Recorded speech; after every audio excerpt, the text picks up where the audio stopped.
Assalamualaikum warahmatullahi wabarakatuh. Perkenalkan, nama saya Rizky Nitasari dari kelas FA 201A dengan NIM 2001054 dari Fakultas Akademi Farmasi Cendekia Farma Husada. Saya akan mempresentasikan tugas mikrobiologi dan parasitologi dengan dosen pengampu Rizky Nisfi Ramdini, MSI. Di sini saya akan mempresentasikan jurnal yang berjudul Isolasi dan Uji Aktivitas Antimikroba Bakteri Endofit dari Daun Salam atau Syzygium polyanthum White yang disusun oleh Irdawati Linda Advinda Fitri Anggraini dari Fakultas Jurusan Biologi Universitas Negeri Padang. Pertama, pendahuluan. Apa sih bakteri endofit? Bakteri endofit adalah bakteri yang hidup di jaringan tanaman inang tanpa menyebabkan gejala-gejala penyakit. Bakteri endofit bersifat tidak patogen bagi inangnya, memiliki kemampuan untuk menghasilkan metabolit sekunder. Beberapa senyawa bioaktif baru yang mampu dihasilkan oleh bakteri endofit diantaranya berfungsi sebagai antitumor, antiinflamatori, antioksidan, dan lain-lain. Menurut Radji, menyatakan bahwa sebagian besar komponen kimia yang berasal dari tanaman yang digunakan sebagai antimikroba dan bahan obat adalah metabolit sekunder. Salah satu tanaman obat yang berpotensi memiliki bakteri endofit adalah tanaman salam. Bagian dari tanaman salam, terutama yang sering digunakan adalah bagian daun. Di samping sebagai alat rempah untuk masak, daun salam juga berfungsi sebagai antibakteri maupun anti jamur. Karena daun salam memiliki kandungan senyawa tanin, flavonoid, dan minyak atsiri 0,05% yang terdiri dari eugenol dan citral. Tanin bersifat antimikroba karena dapat mengerutkan membran sel bakteri sehingga mengganggu permeabilitas sel. Flavonoid merupakan bahan aktif yang mempunyai antiinflamasi, antivirus, antioksidan, antibakteri, menguatkan sistem kekebalan tubuh, dan merangsang pembentukan sel T11. Kemudian jenis penelitian. Jenis penelitian adalah penelitian deskriptif dengan mengisolasi dan menguji aktivitas antimikroba bakteri endofit dari daun salam. Ada alat dan bahan. Alat yaitu autoklav, inkubator, lampu spiritus, Erlenmeyer, cawan Petri, tabung reaksi, dan rak. Beker gelas, mikropipet, pinset, penggaris, neraca analitik, handcase, jarum inokulon, spatula, drill glass, kompor listrik, pipet tetes, hand spray, kamera digital, alat tulis, buku tulis, sentrifuge, vortex, jangka sorong, fotosemprot, kaca objek, dan kaca penutup. Kemudian ada bahan yang terdiri dari daun salam, medium Na, biakan Escherichia coli, alkohol 70%, kertas cakram, kain kasa, kertas label, plastik wrap, aluminium foil, tisu, aquades, air rendaman, jagung 3%, sukrosa 3%, CaCO3 0,5%, FeSO4 0,1%, MgCl2 0,2%, JnSO4 0,01%, H2SO4 1%, BaCl2 1%, NaCl 0,85%, dan zat pewarnaan gram. Prosedur penelitian.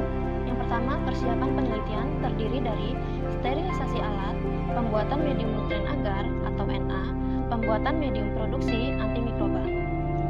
Sterilisasi alat dilakukan sebelum semua peralatan digunakan. Yang pertama, membungkus semua alat yang telah dicuci dan dikeringkan dengan menggunakan kertas dimasukkan ke dalam plastik. Kemudian, disterilisasi dengan menggunakan autoklav pada suhu 121 derajat Celcius dengan tekanan 15 PSI selama 15 menit. Untuk alat yang tidak tahan panas tinggi, disterilisasi dengan zat kimia yang berupa alkohol 70%. Kemudian yang kedua, pembuatan medium nutrien agar atau Na. Pertama-tama, media Na ditimbang sebanyak 2 gram dan dimasukkan ke dalam Erlenmeyer 1000 ml. Kemudian ditambahkan aquades sampai volume 1000 ml. Medium dipanaskan sampai mendidih dan setelah dingin ditutup rapat dengan menggunakan kapas yang dibalut dengan aluminium foil.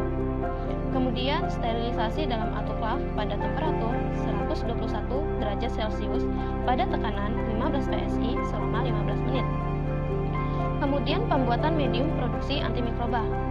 Yang pertama, medium produksi antibiotik dibuat dengan komposisi air redaman, jagung 3%, sukrosa 3%, CaCO3 0,5%, FeSO4 0,1%, MgCl2 0,2%, JnSO4 0,1%, dan Aquades steril sebanyak 50 ml pada Erlenmeyer 150 ml.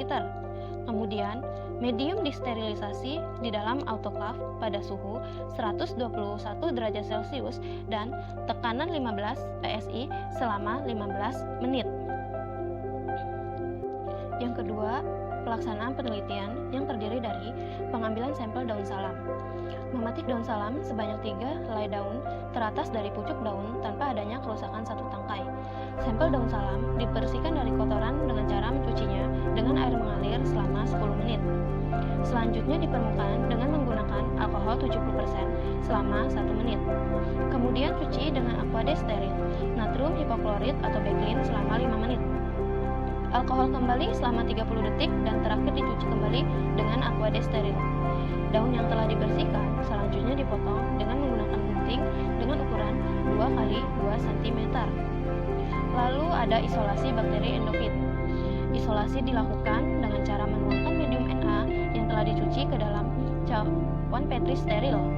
Setelah medium padat, tambahkan daun salam yang sudah dipotong lebih kurang 2 x 2 cm. Cawan Petri yang telah mengandung sampel tanaman diinkubasi selama 2-3 hari. Bakteri tumbuh secara bertahap, dimurnikan satu persatu. Selanjutnya, perbanyakan dan pembuatan suspensi bakteri S. aureus bakteri E. coli berasal dari Balai Laboratorium Kesehatan atau BLK diremajakan pada medium Na di dalam tabung reaksi, kemudian diinkubasi pada suhu 30 derajat Celcius selama 18-24 jam. Kemudian, sebanyak 1 ose biakan bakteri E. coli diambil dari medium Na.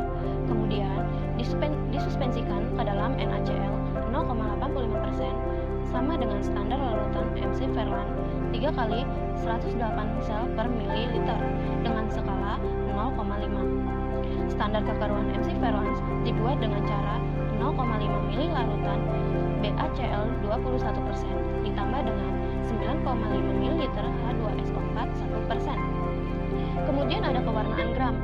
Prosedur pewarnaan gram yaitu dengan membuat apusan dari masing-masing isolat bakteri yang didapatkan dari hasil isolasi. Yang pertama, Aquades steril diteteskan di bagian tengah kaca objek sebanyak 1 tetes.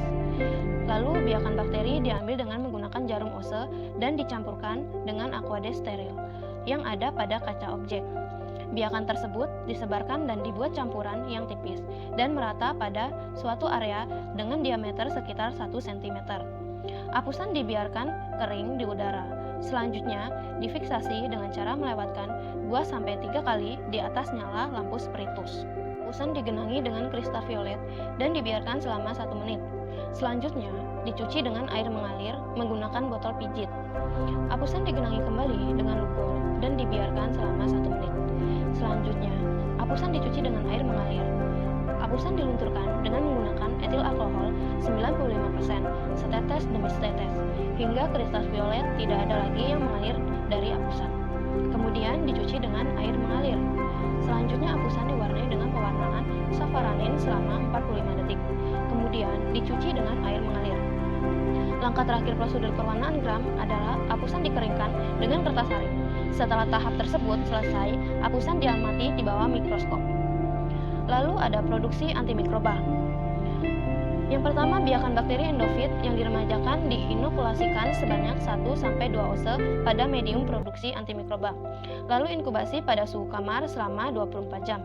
Kemudian larutan tersebut disentrifugasi pada 5000 rpm selama 15 menit. Supernatan yang diperoleh diuji potensi antimikrobanya. Selanjutnya, uji aktivitas antimikroba. Uji aktivitas antimikroba dilakukan dengan metode kertas cakram.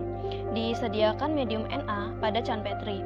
Setelah medium membeku pada can Petri diinokulasikan 0,1 ml suspensi E. coli. Kemudian diratakan dengan drill glass. Kertas cakram Wetmem nomor 42 dicelupkan ke dalam supernatan. Kering anginkan dan diletakkan di atas medium Na. Lalu diinkubasi pada suhu ruang selama 24 jam. Diameter hambatan yang terbentuk diukur dengan bantuan jangka sorong. Lalu pengamatan. Pengamatan yang dilakukan adalah pengamatan morfologi atau makroskopis dan mikroskopis koloni bakteri yang didapatkan dari hasil isolasi bakteri endofit. Pengamatan morfologi meliputi bentuk, tepian, elevasi, dan warna koloni bakteri, serta pengamatan uji aktivitas antimikroba pada isolat bakteri endofit dengan mengukur zona bening. Pengamatan mikroskopis dilakukan dengan pewarnaan gram. Yang terakhir ada teknik analisis data. Analisis data penelitian ini adalah data deskriptif, yaitu mengisolasi dan menguji aktivitas antimikroba bakteri endofit pada daun salam. Ini hasil pengamatan makroskopis isolat bakteri endofit dari daun salam.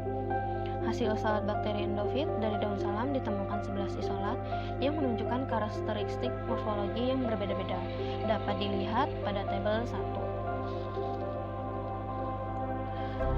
Hasil isolasi koloni bakteri dapat dibedakan dari bentuk, tepian, elevasi, dan warna koloni bakteri. Isolat bakteri endofit yang diperoleh dari daun salam memiliki morfologi yang bervariasi. Perbedaan pada tiap koloni yang dihasilkan sesuai dengan pernyataan yang mengatakan karena mikroba ini tumbuh di dalam jaringan tanaman, di mana tanaman yang satu tentunya berbeda dengan tanaman yang lainnya. Maka tempat hidup mikroba juga sangat unik sifatnya, sesuai dengan kondisi yang dibutuhkan dari masing-masing mikroba. Hasil isolasi dari daun salam didapatkan 11 isolat bakteri endofit, 9 isolasi yang tergolong bakteri gram positif dengan bentuk sel vegetatif basil. Isolat daun salam 1/2 tergolong bakteri gram negatif berbentuk basil, dan isolat 1/4 tergolong gram positif dengan bentuk sel vegetatif kokus. Kemudian senyawa yang terdapat di dalam daun salam mempunyai potensi sebagai antimikroba. Hal ini ditandai dengan terbentuknya daerah hambat di sekitar koloni bakteri uji.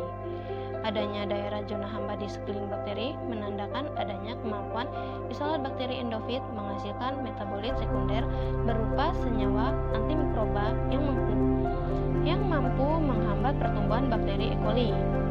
Nah, adanya penghambat isolasi endofit terhadap pertumbuhan mikroba target terlihat dari bentuknya zona hambat di sekeliling koloni isolat endofit. Antimikroba diproduksi melalui sintesis khusus yang digolongkan sebagai metabolisme sekunder yang dihasilkan dalam jalur metabolisme dan enzim yang tidak diperlukan untuk pertumbuhan dan pemeliharaan sel, di mana daerah hambat yang terbentuk akibat difusi senyawa antimikroba keluar dari cakram yang mengandung supernatan ke dalam agar pada media dan mengakibatkan terbentuknya cincin hambatan pada pertumbuhan bakteri uji. Nah, ini gambar diameter zona hambat terbesar pada isolat. Diameter daya hambat menunjukkan kepekaan bakteri uji. Semakin besar daya hambat terhadap bakteri, maka antibakteri tersebut mempunyai aktivitas yang semakin baik. Kemudian terbentuknya zona hambat menandakan bahwa bakteri endofit tersebut memiliki kemampuan untuk memproduksi senyawa ekstraseluler yang bersifat antibakteri. Perbedaan diameter zona hambat yang terbentuk kemungkinan disebabkan perbedaan jenis senyawa antibakteri yang dihasilkan tiap isolat bakteri endofit. Hasil tersebut juga menandakan bahwa kemungkinan besar senyawa antibakteri yang dihasilkan oleh bakteri endofit tersebut memiliki spektrum yang luas. Beberapa isolat bakteri endofit tidak menunjukkan aktivitas penghambatan pada kedudukan bakteri patogen yang diujikan. Bakteri endofit tersebut kemungkinan mampu menghasilkan senyawa antibakteri, namun dalam jumlah yang sangat sedikit, atau menghasilkan senyawa aktif lain yang belum diketahui. Jenis metabolit sekunder pada daun salam yaitu flavonoid. Beberapa penelitian menunjukkan bahwa flavonoid memiliki efek antimikroba, antiinflamasi, merangsang pembentukan kolagen, melindungi pembuluh darah, antioksidan, dan antikarasinogenik. Flavonoid juga sebagai antibakteri dapat menekan bakteri dengan yang mengkontaminasi luka, sehingga infeksi dapat dihindarkan, menyatakan bahwa sebagai antibakteri, flavonoid bekerja dengan menghambat perkembangan mikroorganisme karena mampu membentuk senyawa kompleks dengan protein melalui ikatan hidrogen. Nah, mekanisme kerjanya dengan mendenaturasikan molekul-molekul asam nukleat yang menyebabkan koagulasi dan pembekuan protein, yang akhirnya akan terjadi gangguan metabolisme dan fungsi fisiologi bakteri. Jika metabolisme bakteri terganggu, maka kebutuhan energi tidak cukup, sehingga mengakibatkan rusaknya sel bakteri secara permanen, yang pada akhirnya menyebabkan kematian bakteri. Isolasi bakteri endofit yang dihasilkan dari daun salam menunjukkan adanya aktivitas antimikroba. Jenis metabolit sekunder yang dihasilkan oleh masing-masing isolat sama dengan jenis metabolit sekunder yang dihasilkan oleh daun salam. Daun salam ini dapat digunakan sebagai tanaman obat, yang biasa digunakan sebagai obat infeksi. Nah, karena mengandung antimikroba obat yang bersumber dari bakteri endofit, tanaman ini juga memiliki senyawa antimikroba berupa senyawa metabolit sekunder yang berasal dari jaringan daun salam sendiri. Karena kemampuan bakteri endofit memproduksi senyawa metabolit sekunder sesuai dengan tanaman inangnya merupakan peluang yang sangat besar dan dapat diandalkan untuk memproduksi metabolit sekunder.